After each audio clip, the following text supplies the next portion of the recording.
Joining us now is Ann McGlone from Willowbank in Dungannon, which is pretty much in the centre of Northern Ireland. And Ann is very experienced in social care. But Ann, the audience, of course, won't know who you are. So maybe could you introduce yourself, tell us a bit about your background and the organisation that you work for? Okay, so yes, I'm based in Mid-Ulster. I work with an organisation that is known as a user-controlled organisation. That means 70% of the board of management are people with disabilities, and we work in partnership with people with disabilities to deliver services that are tailored to their needs, which sometimes presents a difficulty because what people with disabilities want to do and what the government thinks they want to do don't always marry up. So a lot of the time we depend on a cocktail of funding from other funders to allow us to do that sort of work. The organisation itself was set up in '62, so it's been around for a long time.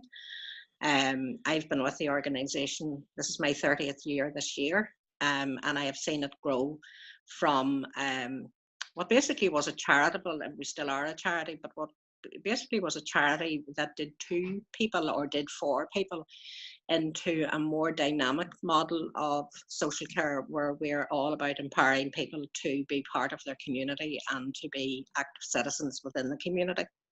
And before we get to the issues, actually what you've just said throws up a thing, because that sort of has emerged as an answer, if you like, or whatever, to some of the wider social.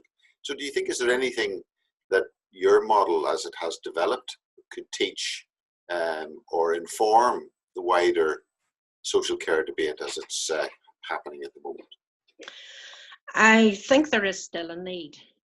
Certainly within the North, I am not aware of many user-driven groups. I know of Destin and Derry, there may be others that I'm not aware of. I think there's a lot of rhetoric around putting people at the centre of what they're doing.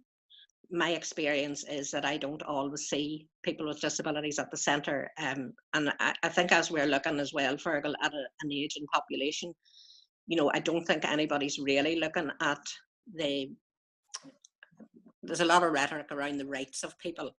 I'm not sure that I see that really happening. You know, we would have people who are quite young people who are living in residential settings, and you know, you're talking about maybe somebody who is not yet 40, living where the average age is 88 to 90. And, you know, you have got to say to yourself, is that the best that we can offer as a society? Now, that's not to be disparaging of residential homes. They cater for a particular client group and very appropriately. But to take a 38-year-old man, and you know, there's absolutely no reason why he shouldn't live for another 20, maybe 30 years. But is that the best that social care has to offer? Now, we are not funded, for example, to deliver a service to that gentleman, but we do deliver a service to that gentleman. He has a number of difficulties, one of them being he came from another country to work here, came from East Timor. So English is not his first language, so he has a lot of things stacked against him. Now, we have one Portuguese speaking member of staff. She helps us with the communication, but we have developed tools for communicating with him. I just think, Fearghal, you know, until we get real about sitting down with people and saying, what is it you want to achieve? How is it that you want to move forward? We're really not hitting the target. Now, some very good organisations out there. There's now in Belfast, absolutely super organisation working with adults with learning difficulties. Not my field of expertise at all, but I can see that young people coming through are more and more have an expectation that they should be in employment. And to that end, one of the models that we work to is the social enterprise model, where we've developed a number of small enterprises. Yes, that partly are about generating income to keep us solvent, but also give meaning to whether it's a day opportunity or you've been categorized as day care. We don't actually do those boundaries. We just say, look, we're doing this particular social enterprise. Do you have an interest? Can you contribute to it? And people make their own decisions about that. Now, you touched on it earlier, and part of the theme of this overall debate is about the growing older population. And so in the context of the work that you're doing, though, is there much preparation then for your client base in terms of a growing older population? And I ask that in the context of what seems to be a lack of debate about the bigger growing older population, or at least a lack of action. I think you're right. In terms of people getting older, we're still very rigidly confined by the traditional model of programs of care that health and social services work to. For example, in this trust, and I understand it's the same in other trusts, a person with a disability at age 65 all of a sudden becomes an older person. So that's a completely different package of care. That's a completely different a program of care. Now, what we have increasingly is people who are hitting 65 and going, oh, hold on a wee minute. I'm not an old person. I don't feel like an old person. I don't want to be an older person's services necessarily. And I think we have to look at that. You know, is that marker, you know, when you think that people are working on into their 60s and into their 70s, you know, we have to maybe define it. Now, an older person is somebody over 50, so yes, I am part of that grouping. Would I like to, you know, none of us know what's going to happen today or tomorrow. Would I be comfortable in some of the services that there are for older people? No, not really. But I think there's good work in the community, Fearghal, and I think there's good organisations out there, but I think there needs to be a debate as to, you know, what is the model. And if we're talking about community-based models, then, you know, GP services needs to know what's going on, OTs, physio, and I know there are moves towards integrated care partnerships, but you know, I'm not seeing much evidence of. They're all at a very early stage, I suppose, is what I would say. But you know, certainly as somebody approaching their 60th birthday, I begin to say, well, where do I see myself in 5 years' time? I hope I'm still working, is where I see myself in 5 years' time. I've plenty of work to do and I have a lot to be getting on with. So this notion that, you know, you hit 60 or you hit 65 and your life changes radically. You know, a lot of my colleagues are in their 70s working in the community sector. It's not uncommon. So I think there does need to be a wider debate as to what is it we're offering people as they get into older age. I know certainly we're beginning to have to look at saying to people, right, okay, the only way we can offer you a service is if you have a budget. Can you go to the local trust? Can you get a direct payment? And can we then work together to do that? There's a reluctance, in my opinion, again, there is a reluctance to give people their own budgets. I know it's been promoted with one hand, but it's been promoted with one hand and held back with the other one. And is that an experience local to Northern Ireland, or are you sensing that's happening elsewhere? No, that's happening elsewhere. I would take a look at, there are some good models in Scotland. There are some good models in England as well. I would say that a lack of government isn't helping us, Fearghal, as you will appreciate. You know, but you have to get to the point where that can't be the excuse anymore. But leaving aside the lack of government in the Northern Ireland context, you know, we've heard for a long time that there's a debate, but is the debate shaping things sufficiently? Or I suppose, at what stage can you get to a comprehensive action plan? I have to say, locally, I'm not seeing any signs of it. You know, some of the things that I have seen, for example, community planning, which involves the statutory partners, you know, I'm beginning to see some of the initiatives, like there's an Age Well project in Maherfeld that covers the Mid-Ulster area. And again, that's looking at people who want to stay active, who want to stay engaged with their community. But I'm not seeing an awful lot of rollout of that. Now, I can only speak about my own area, to be honest with you, but, you know, I think it's important to say at this stage, and because you know this debate is going out on a much wider platform, and just to inform people about this aspect of it, you know, we'll be talking to the head of UK Care England, we'll be talking to the leaders in Scotland and elsewhere. But I think we thought that it was as valuable. And so, you know, when you say that you're only talking, I think it's important to say that your voice could inform that debate. just as much as others with much more senior roles? Well, what we are seeing, certainly in relation to people with physical disabilities, is because you move out of one program of care into another, there doesn't seem to be any continuity. There doesn't seem to be any similarity, and rightly so. People are saying at age 65, "Don't write me off. That's not what I want to do." So we would have people here who are now saying, right, well, we'll have to review this on a year-on-year basis, because we don't actually have funding. And perhaps somebody can't access a budget, but because they have been a service user of ours, and because we are a community organisation, you want to be able to continue that service for the person as long as it is what is right for them. We would have a lady here, who will come in and she'll do her computer course. She's just shy of her 70th birthday. And I think that's great. And fair play to anybody who does that. I mean, I do see the other side of the coin a wee bit, Fearghal, in that my father is now in residential care. He's 82 years of age and has vascular dementia. And I would be the first to say he is in a very good nursing home. Not our first choice that he's even in a nursing home, but he's in a nursing home. It's one of the better ones that I have seen. But there's little or no stimulation. Folk are very, very busy. There's a lot of tasks that have to be done. I mean, where's the time to sit down with the person? Where's the time to have that conversation? It's maybe an activities nurse coming in. Bingo seems to be the thing that everybody thinks older people want. Please count me out. I do not ever want to play bingo.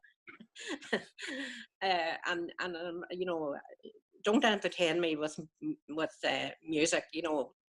Recently there's a great model over in England where it's Purple Angel, and one of the guys who set it up is a person who's living with dementia, and he was diagnosed at age 50. He's a young man, and unfortunately that's the profile of dementia. So it seems to be hitting a younger age group. But what they do is they put together MP3 players. So I was talking to him recently online, and I was saying, Dad's not in a good place just at the minute, and I sort of felt there was something more that we could offer. And he came back to me and he said, look, this is working, and they've gone into residential homes, they've gone into hospitals where there are people who have dementia, and basically it is a tool to reconnect the person. So what you do is you put together a playlist of 20 songs that will have some sort of effect. Either they'll remind the person of an event or whatever. And I was sort of thinking, I wonder if I was doing that playlist for myself, what? How many people would choose Bob Dylan, Rod Stewart, etc. for me, or would I be getting somebody's Kaylee band from 50 odd years ago? Yes. In which case the MP3 player and me would part company very, very quickly. Yes. But there are things out there, and people are looking, and I think we're being forced to look. I'm frustrated, Fearghal. I mean, even in relation to the work that we do, Goa has been shelved. There's just inertia. I do think sometimes, because I have been in this 30 years, I think we were more creative 30 years ago than we are now. I think we've got very risk averse, and I think budgets are being protected in a way now that they never were protected before, and it's concerning. So cuts, I am hearing a lot of different things. I'm hearing the systems working to protect the system. I'm hearing that we're not getting person-centered care. I'm hearing cuts versus outcomes. So I hate to go to a lazy question, which is almost like, where are the solutions in this? Because I think in this conversation, there are some solutions. It's about actioning.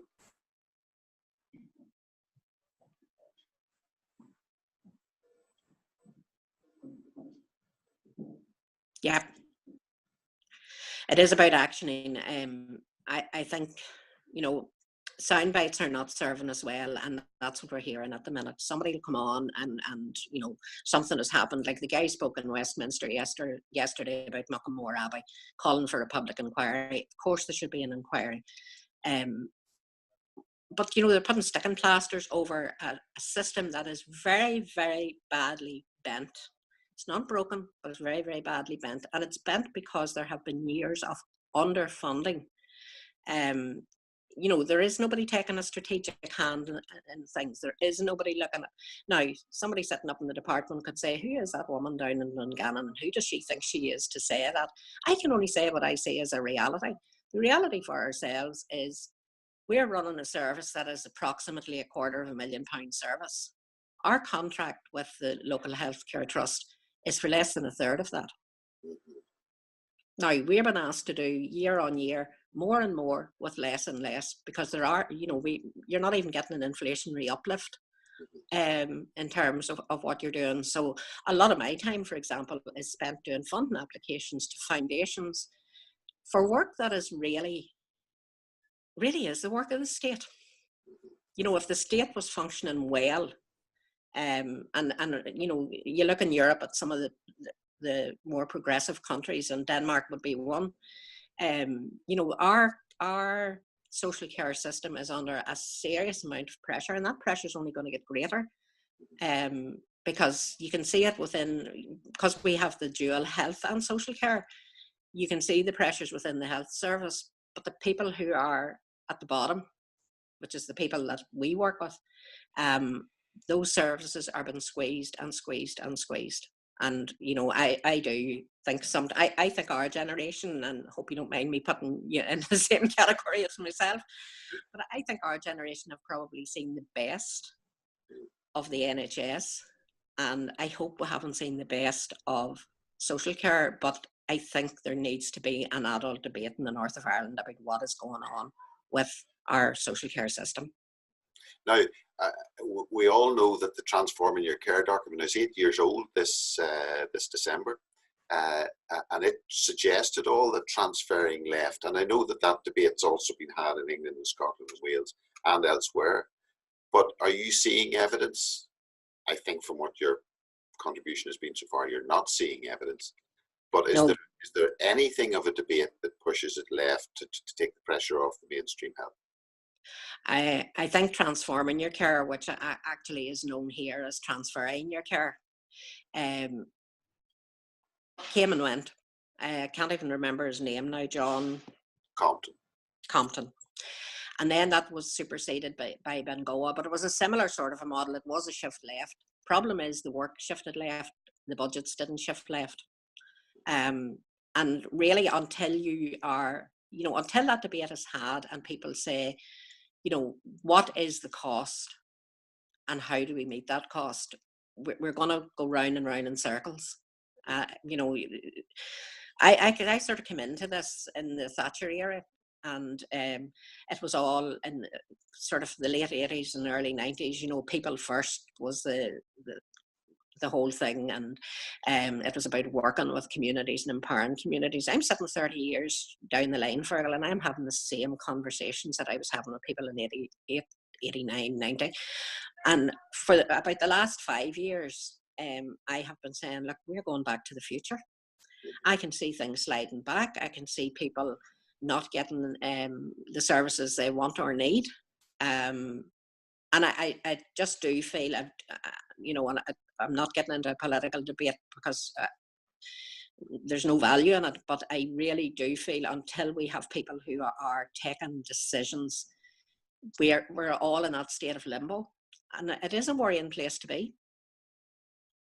Okay, Ann McGlone from Willowbank in Dungannon, we really appreciate you joining in this debate, and thank you very much indeed.